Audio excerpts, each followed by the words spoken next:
নমস্কাৰ বন্ধু বান্ধৱীসকল, আজি অন্য এটা ভিডিঅ'লৈ আপোনালোকক স্বাগতম জনাইছোঁ। আপোনালোকে যদি নতুন জবৰ আপডেট বিচাৰে তেনেহ'লে মোৰ এই চেনেলটো ছাবস্ক্ৰাইব কৰি ল'ব। সকলোৰে মনতে এটা প্ৰশ্ন আছে যে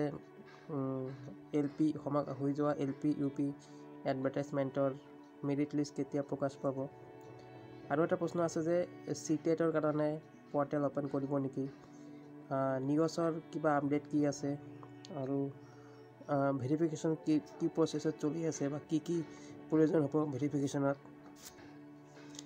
আজি এই সকলোবোৰ আমি আলোচনা কৰিম। প্ৰথমতে যি প্ৰশ্ন আছে যে CTET সকলৰ কাৰণে পৰ্টেল অ'পেন কৰিব নেকি, তো মই এই ক্ষেত্ৰত ক'ব বিচাৰিছোঁ যে CTETৰ কাৰণে আৰু পুনৰ পৰ্টেল অ'পেন নহয়, কাৰণ এতিয়া বহুত দিন হৈ গ'ল আৰু নতুনকৈ CTETৰ কাৰণে পৰ্টেল অ'পেন নকৰে, এইটো আপোনালোকে নিশ্চিত থাকক। ঠিক আছে, যদি পৰ্টেল অ'পেন কৰিলে হয় তেনেহ'লে ইমান দিনে পৰ্টেলটো খোল খালে হয় বা অ'পেন কৰিলে হয়। ঠিক আছে, আৰু আপোনালোকৰ আৰু প্ৰশ্ন আছে যে কি ভেৰিফিকেশ্যন কেতিয়াৰ পৰা আৰম্ভ হ'ব। এই ক্ষেত্ৰত মই আপোনালোকক ক'ব বিচাৰিছোঁ যে যোৱাবাৰ এপ্লাই দিন শেষ হোৱাৰ 10 দিন পিছত 9 পৰা 10 দিনৰ ভিতৰত ফিজিকেল ভেৰিফিকেশ্যনৰ কাৰণে কেণ্ডিডেটৰ লিষ্ট উলিয়াইছিল। তো এইবেলি কিন্তু এনেকুৱা নহয়, এইবাৰ অলপ পলম হ'ব। ইতিমধ্যে ডকুমেণ্ট ভেৰিফিকেশ্যনৰ কাম অনলাইনৰ যোগেদি DE কৰ্তৃপক্ষই আৰম্ভ কৰিছে। তো মই ভাবোঁ যে আজিৰ পৰা 10 দিন বা 15 দিন পিছত ফিজিকেল ভেৰিফিকেশ্যনৰ কাৰণে লিষ্ট উলিয়াব পাৰে।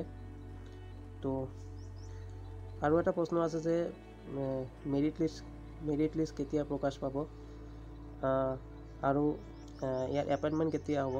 তো এপইণ্টমেণ্ট যদি কেতিয়া হ'ব যদি ক'ব বিচাৰোঁ তেনেহ'লে মই ক'ম যে এপইণ্টমেণ্ট জুলাই মাহত হ'ব, কিয়নো হিমন্ত ছাৰে ইতিমধ্যে সাংবাদিকৰ প্ৰশ্ন সোধাত উত্তৰ দিছে যে মই বুজি পোৱা নাই DW মানে এডভাৰটাইজ হৈহে গ'ল। জুলাইত পৰীক্ষা, মানে জুলাইত এইবাৰ নতুন নিয়মত কৰিছে, তো জুলাইত হৈ যাবগৈ। দুমাহে হ'ল এতিয়ালৈকে। জুলাইত হ'ব।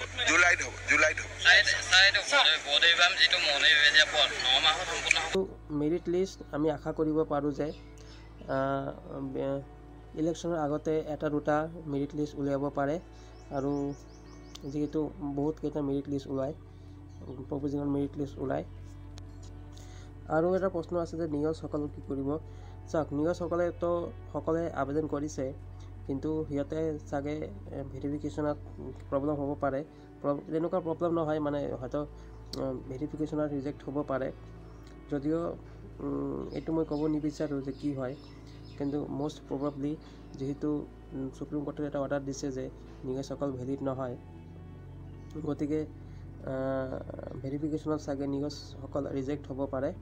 তো তথাপিও এইটো চাবলগীয়া বিষয়, এই ক্ষেত্ৰত মই কোনো কমেণ্টমেণ্ট নিদিওঁ, এইটো সময়ত চোৱা যাব কি হয়।